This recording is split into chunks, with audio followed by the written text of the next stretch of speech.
Real estate industry में 12, 15 या 18% के सालाना रिटर्न चाहते हो? अगर डिटेल में प्रोसेस को समझना चाहते हो तो वीडियो को एंड तक जरूर देखना। इस वीडियो में हम आपको बताने वाले कि कैसे एक केस स्टडी के रूप में आप रियल एस्टेट इंडस्ट्री से आराम से 12, 15, 18% तक के भी रिटर्न्स सालाना कमा सकते हो। ये प्रैक्टिकली जो हमारे ग्रुप में इन्वेस्टर्स ने किया है, जिनको हम सिखाते हैं, मेरे कई दोस्तों ने किया, हमने किया, वही हम आपको बताने वाले हैं। लेकिन ये कोई गाइडलाइन नहीं है इन्वेस्टमेंट के लिए। आप अपने सिटी में सोचकर समझकर पूरी तरह से चेक करके, लीगल डॉक्यूमेंट्स को चेक करके, बिल्डर की क्रेडिबिलिटी को चेक करके, जिससे आप खरीद रहे हो उसकी क्रेडिबिलिटी, ट्रस्ट को चेक करके ही आगे ऐसे प्रकार के डिसीजन दीजिए। चलिए तो शुरू करते हैं इस प्रोसेस को समझना कि कैसे पॉसिबल है कि आराम से 12%, 15%, 18% तक के भी रिटर्न्स आपको रियल एस्टेट इंडस्ट्री से कैसे मिलेंगे, कैसे ये पॉसिबल होगा। ये पूरे प्रोसेस को जानते हैं और मैं आपको बताना चाहूंगा कि जो लोग हमारे साथ ऑलरेडी काम कर रहे हैं real estate game changer investor coaching में, वो ये रिटर्न बहुत आराम से ले रहे हैं, क्योंकि उनके साथ हम बहुत डिटेल में इस पे काम करते हैं, हैंड होल्डिंग करते हैं, सपोर्ट करते हैं। अगर आप आरजीसी इन्वेस्टर्स कोचिंग के बारे में जानना चाहते हैं तो हमारे बोललाइन नंबर पे भी कॉन्टैक्ट कर सकते हैं, या डिस्क्रिप्शन में एक फॉर्म का लिंक दिया हुआ है, RGC real estate game changer investor coaching का, उस फॉर्म को फिल कर सकते हैं। अगर हमारी टीम को लगता है कि आपका प्रोफाइल बहुत अच्छा है तो हमारी टीम आपको कांटेक्ट करेगी क्लैरिटी कॉल के लिए, और फिर हम आपकी इन्वेस्टमेंट जर्नी का प्लानिंग कर सकते हैं। चलिए आगे बढ़ेंगे और बात करेंगे कैसे पॉसिबल है दोस्तों 12%, 15%, 18% तक के रिटर्न। जनरली तो आपने सुना होगा कि 6%, 8% बहुत हो गया तो 9-10% तक के रिटर्न आते हैं, कहीं कहीं 11-12% तक के रिटर्न आते हैं, पर 15%, 18% तक के रिटर्न कैसे जा सकते हैं? प्रोसेस इजी नहीं है लेकिन पॉसिबल है। कई लोग कर रहे हैं। कॉन्टेक्ट की जरूरत पड़ती है, थोड़ा सा नॉलेज इन्फॉर्मेशन की जरूरत पड़ती है, और थोड़ा सा डीपर नॉलेज की जरूरत पड़ती है। इसलिए स्टार्टिंग में हमने बताया कि आप एज इट इज इसे फॉलो ना कीजिए, समझिए। अगर आपको लगता है कि ऐसी कोई अपॉर्चुनिटी अवेलेबल है जिसमें आप बहुत सारी चीजों को चेक करके फिर ऐसा डिसीजन लेते हैं, तभी ऐसा कीजिए। लेकिन प्रोसेस क्या है? बहुत सिंपल है। देखिए, मान लीजिए अगर आपके आसपास किसी बिल्डर की कोई प्रॉपर्टी बन रही है और उस प्रॉपर्टी में उसने कोई कमर्शियल स्पेस बनाया हो 1000 फुट, 2000 फुट का।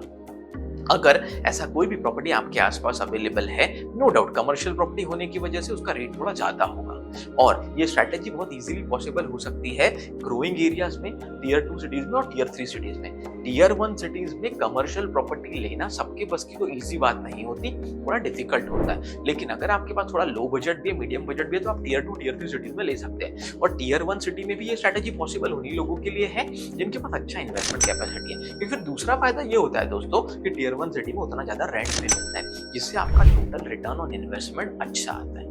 कैसे, वो भी समझ लीजिए। अब मान लीजिए आपने 1000 स्क्वायर फीट की या 2000 स्क्वायर फीट की, दोनों का एग्जांपल मैं आपको देता हूँ। एक प्रॉपर्टी आपको कमर्शियल मिली, जिस प्रॉपर्टी या तो ग्राउंड फ्लोर पे हो या बहुत हो गया तो फर्स्ट फ्लोर पे, उससे ऊपर की प्रॉपर्टी में बहुत ज्यादा रेंटल इनकम नहीं आती। थोड़ा थोड़ा जैसे जैसे हम ऊपर जाते हैं किसी भी बिल्डिंग में, मान लीजिए 3rd फ्लोर, 4th फ्लोर, तो रेंटल इनकम कम होती जाती है। तो अगर आपने ग्राउंड फ्लोर पे, स्पेशली ग्राउंड फ्लोर पे 1000 या 2000 फुट का या 3000 फुट का एक अच्छा सा कमर्शियल स्पेस आपको अवेलेबल था, आपने खरीद लिया, और वहां जो रेट चल रहा था, मान लीजिए वो 10,000 या 15,000 रुपए स्क्वायर फीट था। टियर 1 सिटीज में जाएंगे तो 30,000 रुपए भी हो सकता है, 40 भी हो सकता है, प्रैक्टिकल मार्केट को लेकर चलते हैं। लेकिन मैं टियर 2 सिटी की केस स्टडी लेता हूं, जो एक ग्रोइंग सिटी है, 30, 40, 50 लाख का पॉपुलेशन। वहां अगर आपको एक अच्छे अपार्टमेंट में, कमर्शियल और रेसिडेंशियल अपार्टमेंट मिक्स भी हो सकता है, नीचे 2 फ्लोर कमर्शियल हो, ग्राउंड और फर्स्ट या सेकंड तक, और उसके ऊपर या मेजेनाइन ग्राउंड या फर्स्ट कमर्शियल हो और उसके ऊपर रेसिडेंशियल। वहां अगर आपने एक प्रॉपर्टी बाय की और वो प्रॉपर्टी आपको 2000 स्क्वायर फीट की 15,000 रुपए के रेट से 3 करोड़ रुपए की हुई, या 1000 स्क्वायर फीट की कारपेट एरिया की मैं बात कर रहा हूँ मान लीजिए, या सुपर बिल्डअप, जिस भी मेजरमेंट क्राइटेरिया से आपके सिटी में डील होती हो, आप उस क्राइटेरिया से देखिए, मैं एक एवरेज बता रहा हूँ। 1000 स्क्वायर फीट की प्रॉपर्टी 15,000 रुपए फुट के हिसाब से अगर 1.5 करोड़ की मिली, और 2000 स्क्वायर फीट की प्रॉपर्टी 15,000 रुपए स्क्वायर फीट के हिसाब से 3 करोड़ की मिली, किसी भी टियर 2 सिटीज में, ग्रोइंग सिटी में आराम से आपको 12 से 15, 16,000 के बीच में एक अच्छी कमर्शियल प्रॉपर्टी मिल जाती है। अब जैसा आप जानते हैं, रिसर्च ये कहती है कि रेसिडेंशियल प्रॉपर्टी का एवरेज रिटर्न आता है 2 से 3%, कभी कभी 3.5%, मतलब कहीं कहीं 2%, कहीं 4% भी, एवरेज 3-4% रेसिडेंशियल प्रॉपर्टी का रिटर्न भारत में आता है। लेकिन जो कमर्शियल प्रॉपर्टी का रिटर्न है, किसी शॉप का, किसी अच्छे ऑफिस का, किसी अच्छे ऑफिस स्पेस का, वहां पर आपका एवरेजन 7 से 8% का रिटर्न आता है, कहीं कहीं 6% आता है, और कहीं 9-10% का भी रिटर्न सालाना आपको आता है।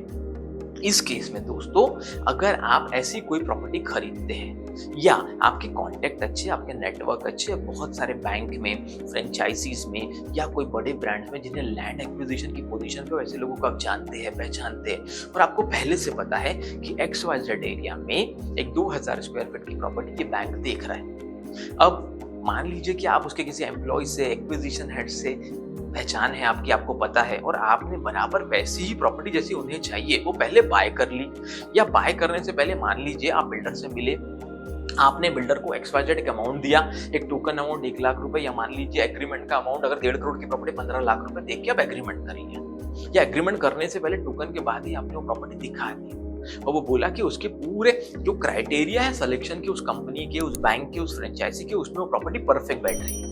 और उसके बाद आपने यहाँ अपना पूरा लीगल प्रोसेस शुरू कर दिया, आपने 15 लाख रुपए दे दिए या 20% 30 लाख रुपए दे दिए 1.5 करोड़ की प्रॉपर्टी में, और 150 रुपए स्क्वायर फीट के आसपास का वहां रेंट आराम से मिल रहा है। चलो आपने नेगोशिएट करके 130 में भी दे दिया, तो भी आपको 1.5 लाख रुपए, 1,30,000 से 1,50,000 रुपए के आसपास का वहां पे रेंटल इनकम आने लगा। अब क्या हुआ, इसी केस में आपने सिर्फ 20 लाख, 30 लाख या 40 लाख रुपए अपने पॉकेट से लगाए, बचा हुआ 1 करोड़ रुपए का लोन ले लिया अगले 20 साल के लिए। अब आपका ऑलरेडी जिस ब्रांड के साथ लीजिंग एग्रीमेंट साइन हुआ, ये मिनिमम 11 साल का लीजिंग एग्रीमेंट है, जो भी अच्छी ब्रांड होती है वो 9 साल, 15 साल, 21 साल तक का लीजिंग एग्रीमेंट साइन करती है, क्योंकि वो लोग इंटीरियर पे भी बहुत ज्यादा अच्छा खर्चा करते हैं आपके प्रेमाइसेस को उनके लिए रेडी करने के लिए। तो अगर आपकी 1.5 करोड़ की प्रॉपर्टी है और अगर 130 या 150 रुपए से भी आपकी डील हुई है, तो 1,30,000 या 1,50,000 रुपए महीने का रेंट आने लगा। और यहीं अगर आपकी प्रॉपर्टी भले ही 3 करोड़ की हो, लेकिन क्योंकि स्पेस ज्यादा है, 2000 स्क्वायर फीट है, और अअगर 150 रुपए से डील होती है तो 2000 इंटू 150 रुपए 3 लाख रुपए तक आपका महीने का किराया। उस केस में नो डाउट 20-25% जो भी अमाउंट आपने इनिशियली लगाया, 50 लाख रुपए जेब से लग गए और 2 करोड़ 40 लाख का भी आपने लोन लिया। और उस केस में अगर आपको 150 रुपए स्क्वायर फीट के हिसाब से 3 लाख रुपए महीने का किराया आ रहा है, तो आपको कितना परसेंट रिटर्न हुआ मैं आपको अच्छे से बताता हूँ। अगर आपने 1 करोड़ 50 लाख की प्रॉपर्टी पे 30 लाख रुपए दिए और 1 करोड़ 20 लाख का लोन लिया 20 साल के टेन्योर के लिए 8.5% से, तो उस केस में आपका जो EMI आता है दोस्तों, वो आता है 1,04,000 रुपए महीने के आसपास। और यही प्रॉपर्टी आपको ऑलरेडी 1,30,000 से 1,50,000 रेंट दे रही है। तो आपका नुकसान क्या है, आपको ऑटोमेटिकली 9% के आसपास का तो वैसे भी रिटर्न आ रहा है। और 150 रुपए स्क्वायर फीट किसी अच्छी टियर 2 सिटीज में कमर्शियल स्पेस का जाना कोई डिफिकल्ट चीज नहीं है। आप चाहे तो अपने पूरे मार्केट में कोई भी व्यक्ति जो लीजिंग का काम करता हो, रेंटल का काम करता हो, बैंक के एम्प्लॉय से ये चीज को कंफर्म कर सकते हैं। अब बात करते हैं कि ये रिटर्न 14, 15%, 18% पे कैसे पहुंचेगा। अब एक था आपका प्रिंसिपल अमाउंट जिसमें आपने बुक किया, आपको रेडी पोजीशन प्रॉपर्टी मिली, या मान लो चलो प्रॉपर्टी 1 साल बाद भी डिलीवर हुई, वहां से भी 6 महीने बाद भी रेंट चालू हुआ, तो भी कोई बात नहीं है। अब यहाँ पर हम रुके नहीं, हर 3 साल में कमर्शियल प्रॉपर्टी का मिनिमम 15% का एप्रिसिएशन होता है, यानी सालाना 5% का रेंट भी इंक्रीज होता है। तो जिस प्रॉपर्टी का रेंट आज 1.5 लाख रुपए है, आज से 3 साल बाद अगर हम इसमें 15% बढ़ाते भी है या पर ईयर 5% का एप्रिसिएशन जैसा भी हो, तो 15% ऑफ 1.5 लाख अगर आप कैलकुलेट करते हैं तो आपको सीधा सीधा 22,500 रुपए के आसपास का मिनिमम इंक्रीमेंट मिलेगा फिर से रेंट में। मतलब 3 साल के बाद इस प्रॉपर्टी का मिनिमम रेंट होगा कम से कम 1,75,000 रुपए के आसपास, और उसके 3 साल के बाद कम से कम 2,06,000 रुपए के आसपास। लेकिन आपका EMI तो फिक्स हो गया कि 1,04,000 रुपए का ही आपका EMI आना है। दूसरा, मिनिमम से मिनिमम किसी भी टियर 2 सिटीज में 6 to 8% का सालाना एवरेज रिटर्न, वैसे तो 10 से 12% का भी प्रिंसिपल अमाउंट का एप्रिसिएशन होता है, पर हम उसको मिनिमम ही मानते हैं 7-8% का। तो इस रेंटल इनकम में अगर आप उस 7-8% की इनकम को जोड़ देते हैं तो 9 + 7 मतलब 16% का रिटर्न आराम से हुआ।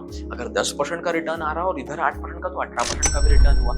ये सब प्रैक्टिकल फिगर से आप किसी भी रियल एस्टेट में काम करने वाले आदमी से पूछ सकते हैं जो बहुत दिनों से काम कर रहा हूँ। लेकिन ये करना उतना ईजी नहीं होता, आपकी फाइनेंशियल कैपेसिटी भी अच्छी होनी चाहिए। हो सकता है यही फिगर अगर आप किसी बड़ी सिटी में करते हैं तो आपको 25,000 रुपए फुट से मिलेगा, 30,000 रुपए फुट भी हो सकता है, और बहुत बड़ी सिटी में तो 1 लाख रुपए फुट की जगह होती है, पर रेंट भी वैसे होते हैं। अभी आपने रिसेंट में सुना भी होगा कि कुछ बहुत बड़ी इंटरनेशनल ब्रांड्स इंडिया के अलग अलग मॉल्स में जब आई है, और जो जियो मॉल अभी शुरू हुआ है मुंबई में, वहाँ किस रेट से बड़े बड़े लीजिंग एग्रीमेंट हुए, पर वो सब व्यक्ति के लिए पॉसिबल नहीं है, सबके लिए नहीं है। इसलिए मैं आपको एक ऐसा केस नहीं बोल रहा हूँ कि जो एक्सेप्शनल हो, पर टियर 2 सिटीज में ऐसे कई लोग हैं जिन्हें power of rental income, power of passive income. अच्छा, इसमें आप कहेंगे सर स्टैंप ड्यूटी का भी तो कॉस्ट है, वो भी तो छोड़ना पड़ेगा। बिल्कुल, मैं उसे भी कंसिडर कर रहा हूँ, टैक्सेशन भी है, लेकिन अगर आप सब प्लस माइनस माइनस भी करेंगे तो 1-2% से ज़्यादा का डिफरेंस नहीं आने वाला, तो भी आप 14-15% का 16% तक का भी सालाना रिटर्न अच्छे से बना सकते हैं। रिटर्न कैसे हुआ सर? ये बिल्कुल हुआ, अगर आपने 8 साल 10 साल बाद वो प्री लीज प्रॉपर्टी बेच भी दी तो भी आपको ये जो एप्रिसिएशन हुआ है कैपिटल का, वो भी मान लीजिए अगर आपने 15,000 रुपए फुट का खरीदा था और 8 साल हो गए तो वहां कम से कम 20-22 हजार रुपए फुट तक तो कमर्शियल प्रॉपर्टी का रेट गया ही होगा।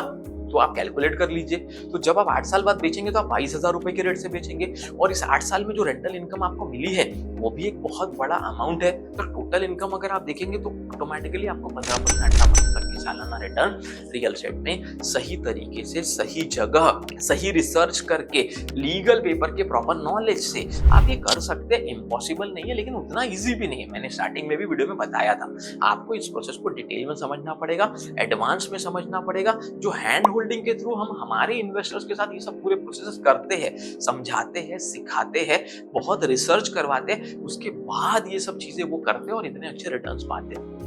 अगर आप भी डिटेल में ऐसी चीजों को सीखना चाहते हैं, समझना चाहते हैं, अपनी रियल एस्टेट में इनकम को ग्रो करना चाहते हैं, पैसिव इनकम को बहुत बढ़ाना चाहते हैं, तो आप हमारे बोर्डलाइन नंबर पर भी कांटेक्ट कर सकते हैं या किसी इन्वेस्टर कोचिंग का फॉर्म फिल कर सकते हैं। और अगर आपको लगता है दोस्तों कि ऐसी बहुत सारी इंपॉर्टेंट केस स्टडीज आप देखना चाहते हैं, इन डिटेल समझना चाहते हैं, तो उन टॉपिक्स को नीचे कमेंट करके हमें बताइए, हम उन टॉपिक्स पे भी वीडियो बनाएंगे।